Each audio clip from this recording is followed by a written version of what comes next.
Will Usopp go back in time, back to reality as part of a torturous time loop that he's destined to relive and relive over and over again until he finally breaks out and saves the crew from Imu's wrath? In other words, will God Usopp do his best to maneuver time in order to destroy God Imu? Well, the answer is, I don't really know, but it's a very popular theory right now if you've been active somewhere in social media, and I really wanted to go full theory review this time around, it's been a while, and see if it's even possible, how I feel about this, if there's evidence for it, why it would happen, and what it could actually mean for the series at large if Oda actually did something like this. As you know, I'm always very skeptical when it comes to time shenanigans, but I'm willing to give it a go. So, what's the deal with this theory? Will ELBAPH end with an 11th hour twist revealing that Usopp and potentially other characters on ELBAPH have actually been stuck in a time loop? Where does this idea even come from?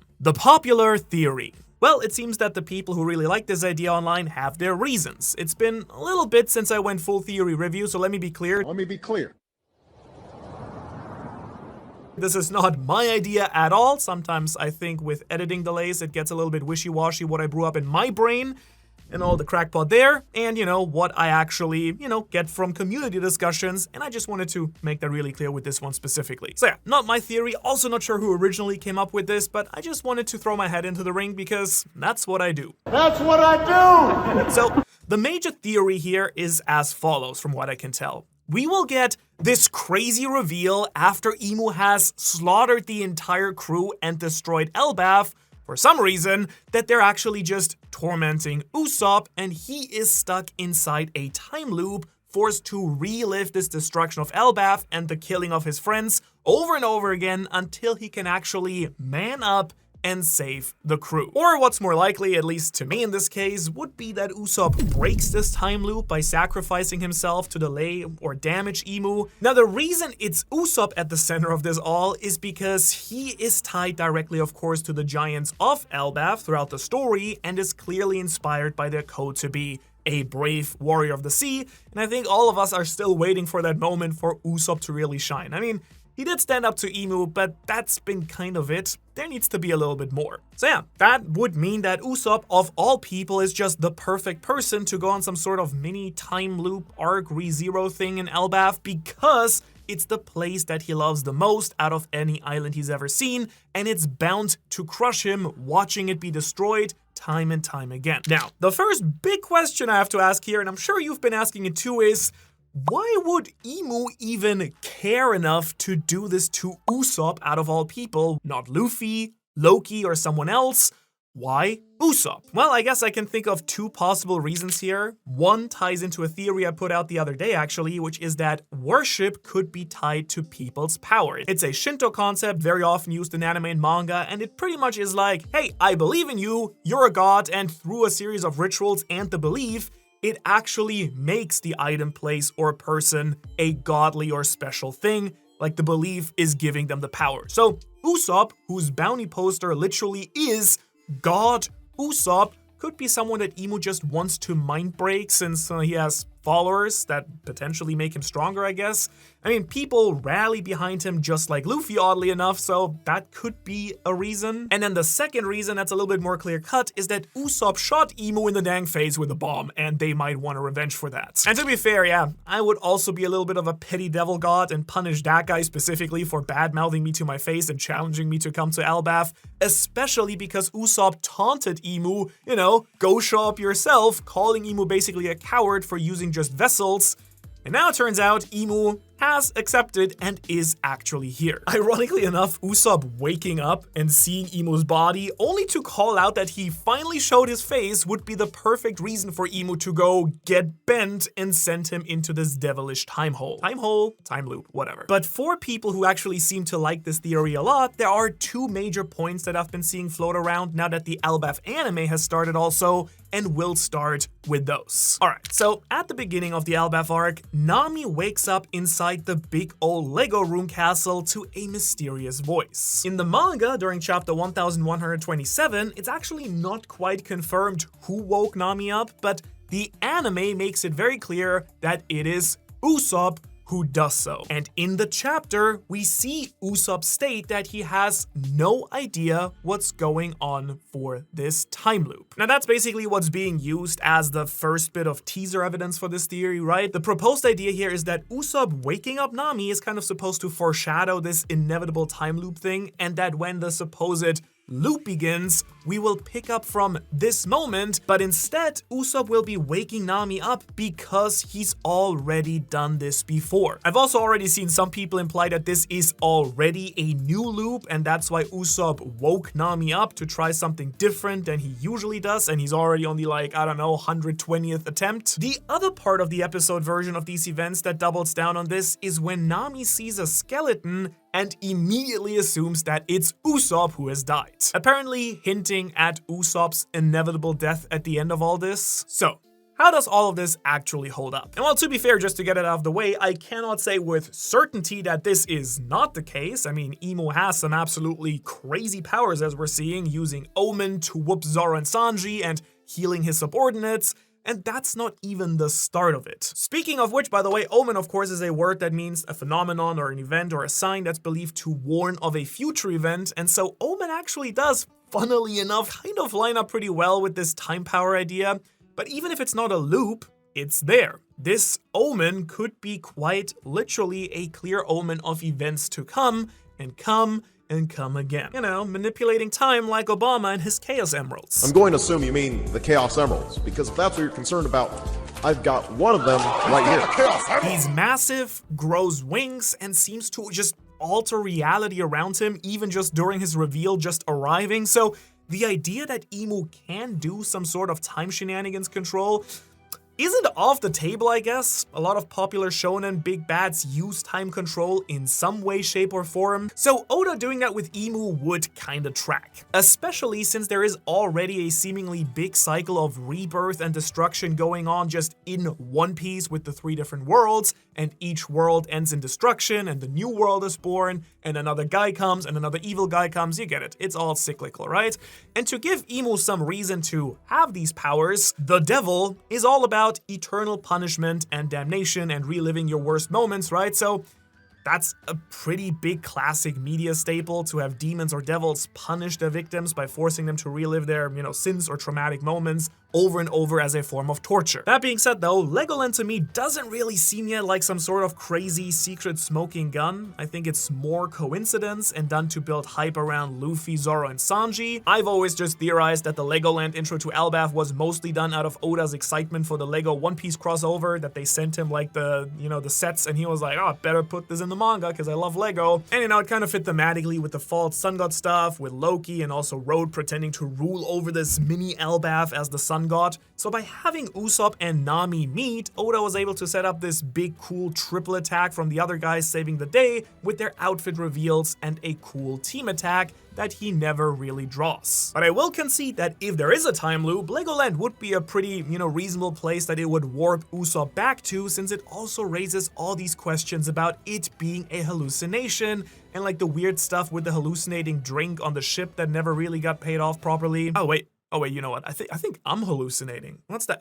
Oh, it's the Ohara Patreon, and you're not part of it, getting premium and exclusive content, helping me make better videos. Surely I'm going crazy, but maybe you should go check it out, just, in case somehow, some way you aren't already a part of it. And if you are, thanks so much. Your support means the world. With that shameless plug out of the way now, back to the evidence, because I have some thoughts on how this could actually work, but I want to do the main theory justice by covering its main points as best as I can, without just hard debunking everything. The next big thing here comes from the manga this time, which is the quote from famous explorer and mystery man, Louis Arnault. Louis Arnault? Who knows how you actually pronounce the man. This little pesky guy, I assume he's little for no good reason, he has an odd quote about ELBAPH at the beginning of the arc that I'm pretty sure you've heard before and that kind of hasn't been paid off yet properly as well. But in case you forgot about the beginning of the arc, when we first get the, full big island design reveal in chapter 1132, the final panel of that chapter is a quote from the Bragman contributor. Adventurers, do not regret your lost time here. However, if there is one message you take away from my account of the gigantic and mystical land of ELBAPH, let it be this word of warning. Do not overstay your welcome here. It's a pretty foreboding message. I actually agreed more with the idea that this might be like some sort of time dilation thing, like outside of ELBAPH, time moves faster or slower, so you literally like lose time by being there, since maybe days are like weeks or months on the outside or something. But the time loopers propose that this line is indicating, yet again, some sort of time loop stuff present on ELBAPH. So maybe it's not fully emo related, but instead it would be like the land of ELBAPH having some sort of loop power hidden somewhere, and it might affect Usopp in some other way. Again, I really feel like this theory hinges a lot on it could happen rather than it should happen, because a lot of the evidence is so ambiguous and vague that you can like definitely sculpt it to fit the agenda whatever way you want. And there is kind of nothing wrong with that. I don't hate that. I do that often. I kind of like it actually, but I do want to see some really concrete stuff working in its favor before I can actually go and fully vibe with the idea. Which coincidentally is where this next bit of anime evidence comes in fairly handy. And since someone's bound to say it, yes, of course the anime is less reliable than the original manga, but to be fair, with the ELBAPH arc specifically having now shifted to a seasonal schedule with way more direct involvement by Oda and the team, I do think there's gonna be way more room for analysis with the anime and even just the live action as a means of informing our perspective on things than there has been ever before. Things like the intros, which do tie together some loose threads, extra clarity for things like Usopp waking Nami up, etc, etc. Speaking of the intros, that's where the next bit of proof actually comes from. During the new opening, Luminous, by absolute GOAT artist Aina the End, that also did like the crushing cool opening to the second season of Dan Dan Dan, if you know that song, there are a few shots of the crew running towards ELBAPH, and Usopp does not run with them. He stops, he stands, and everyone else just overtakes him. As if he's scared, stunned, or just distraught seeing ELBAPH. Now, the idea here would be that this is showing the crew leaving Usopp behind on ELBAPH, either stuck in his time loop or because he'll eventually die as a result of breaking it, or just Usopp dying on ELBAPH altogether, which I think I actually somehow like the most out of the evidence if you spin it that way. But I also will say it's also just as likely that this framing and stop from Usopp is just to show his gazing admiration for ELBAPH, stunned at its side, because that's the place he's always wanted to go. Now, we can't see the crew's faces, so there's like no way to confidently even interpret the shot to begin with, which means it's still very much up in the air. All right, so that's pretty much the core of the theory, and at this point, I can't really fully get behind it, I must admit. Even for me, who I will say loves to pull loose threads and find a way to make them fit and enjoys a good crackpot theory that's wild, I just don't think there is quite enough here yet. But I do think there are some very strong legs for this theory to grow from, and by the end of ELBAPH, if there's more evidence for it, I definitely think I can, get down with it a little bit better. But I also do think that there are some legs here for this theory to grow from, and if by the end of ELBAPH there's more evidence for it, I definitely think I can get down with it. But to do that, I need to throw a little twist into it. Twist. I don't know what we're doing. Twist. My version of the theory. All right, here's what stands out to me from this arc that actually helps back this idea a little bit more. ELBAPH, for all its fun fantasy and Nordic glory, is actually the most scientifically weird arc that we've ever had. Everyone's dressed as a Viking, and on the surface, things like the rainbow bridges and such seem very magical and elf, giant magic, I don't know. But they're not. These things are confirmed old tech that's still being used. ELBAPH is, surprisingly enough, on the cutting edge of some crazy technology and even has an intact, or presumably salvageable laboratory from the first world on it as well that's over 3,000 years old. Plus, it's actually missing a big trope. As you know, Oda loves to play with popular narrative tropes from media, and a time loop, time chamber, Groundhog Day thing has yet to happen in One Piece, even almost 1,200 chapters in. And I think that it's definitely on the table because, it's still unused in the story to this point. But a huge factor, for me at least, is that ELBAPH is also the arc where we get solid confirmation that even before the Void Century, there were already advanced machines, a thriving industrial civilization, and big robots all around. Now, even Imu's own body seems to have this like weird circuitry stuff going on with all those tattoos and like the lines and stuff. And Vegapunk is in the process of converting that weird giant-looking Ghibli lab robot thing into a functioning place to crack open the Vegapunk Stella clone. Oh, yeah. Don't forget, it's easy to forget, that there's actually a living Vegapunk clone, like the main body, waiting to be activated in the background of this entire arc. Just so you don't forget if it suddenly happens. Which is where I think this idea might actually start to have, those legs that we talked about earlier. I do like the idea of Imu controlling time in some way, shape, or form, especially with the idea that the devil likes tormenting their victims. And I do think that Usopp could be set up to break that by finally learning to use his observation haki, because it's a very fitting way for him to earn a power-up in line with what we've seen from Usopp so far. But I just can't help but wonder if that same principle will be used, but not by Imu, but by Usopp himself to actually get stronger. And maybe, just maybe, Vegapunk, Luffy, or both of them will be responsible for sending Usopp back in time instead of Imu. Think about it, right? Imu's going to just clap everyone here. It just makes the most sense, honestly. Imu is gigantic and uses crazy black flames to casually stroll through the ranks, make Zoro and Sanji look bad, revive his people. Kaido couldn't even do that. The Gorosei couldn't do that, but Imu makes it literally look like a walk in the park. I did see a comment, by the way. Someone mentioned that they made a new drinking game that whenever I say literally, you're gonna take a shot. And I'm trying my best, but as you can tell, no guarantees. And also, in case someone's actually playing that game, literally.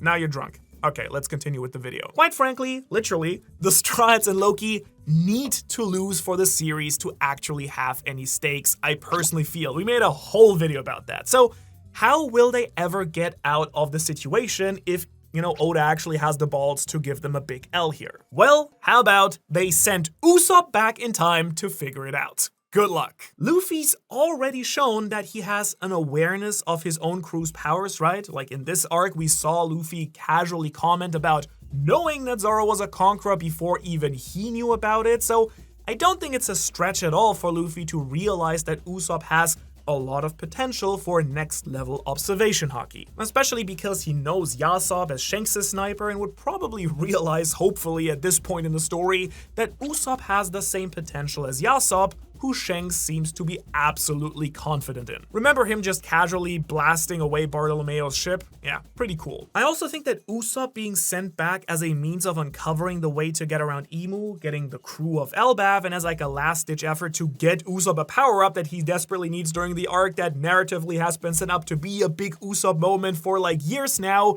it just, makes this a relatively safe guess, I personally would say. He needs to be brave, but he's not strong enough to defeat Imu or do anything really, and quite frankly, 1,000 years of training probably couldn't do the trick, but a few time loops of suffering as he grows, ReZero style, learn a lot more, eventually cracks the code to escaping Imu's wrath after a couple of attempts. Now that's what I'm talking about. That's something I can actually get behind. Question now is, how? And would Usopp actually do that all alone? Well, let me allow to start with the alone part here, because I think it's really interesting. I don't think he has to do it alone. I can definitely see some fun characters getting to join him. Frankie, Lilith, Bonnie, or even Nami. Like characters who are sensible or have some connection to time or advanced machinery. Maybe the solution is creating some sort of machine, and Usopp needs to, go back with Lilith and Frankie and like the Vegapunk clone so they can buy enough time for Lilith to, I don't know, create their new Vegapunk thing, their escape path or something. Or Usopp goes back with Bonnie because Bonnie can tap into alternate futures as well. Or with Nami because she has a different arc throughout the island and can potentially deal with relaying stuff to Luffy, Zoro, and Scopper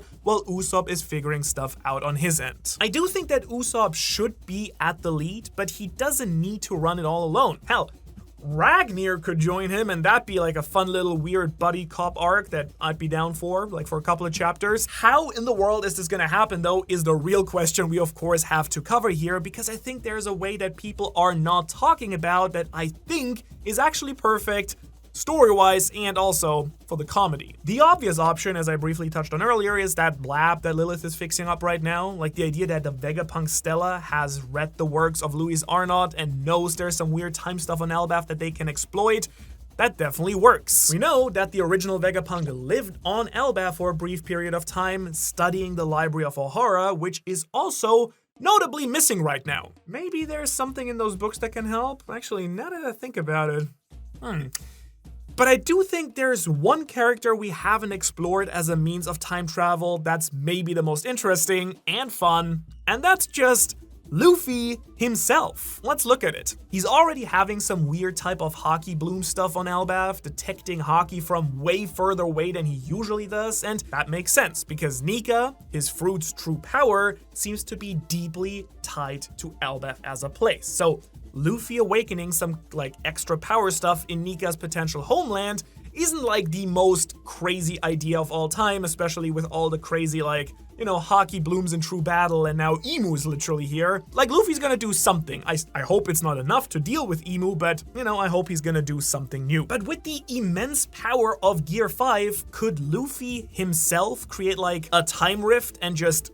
send Usopp back in time? I, believe it or not, actually think it's somehow the most likely option if this actually were to happen, and that's because Luffy's power is rubber. He's the rubber guy. Why does that matter? Well, Luffy's awakening showed us that he has some insane imagination potential. He's able to literally create stuff and matter from nothing but his brain, but most importantly, we see him bend anything that he wants. The universe itself bends to his will, it seems. So who am I to say that time couldn't also be bent by Luffy's awakening? I mean, at this point, the ground becomes rubber, lightning becomes something he can grab, and physics itself feels more like a suggestion to Luffy than a law, so let's take that one step further. If Luffy can stretch space, why not time? Why would Oda draw the line here? I mean, so many top tiers can already see through time. It's not like going back in time is going to like fundamentally ruin fights or anything.